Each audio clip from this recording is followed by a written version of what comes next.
अस्सलाम वालेकुम नाज़रीन, SS न्यूज़ सगर माहिया हिरा अब्बासी। मीराखोरी शाख चंबर के नंढन आबादगारनि इलाइक़नि में पानी की खोट खिलाफ हैदराबाद प्रेस क्लब साम्हूं एहतजाजी मुज़ाहिरो कंदे मुतालबो कयो वियो आहे त असांखे फसलन ऐं पीअण लाइ पानी ॾिनो वञे।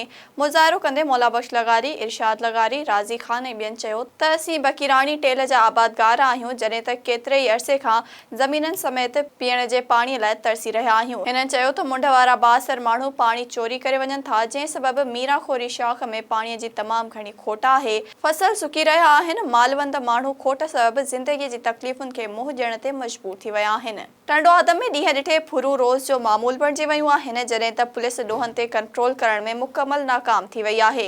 हथियारबंद नौजवान खां हथियारनि जे ज़ोर ते फुर करे फायरिंग कंदा फरार थी अब्बासिया कॉलोनी में हिकु नौजवान अली रज़ा अब्बासी हिकु निजी बैंक मां पैसा कढाए वापसि घर अची रहियो हो त खांइसि फुर थी वई।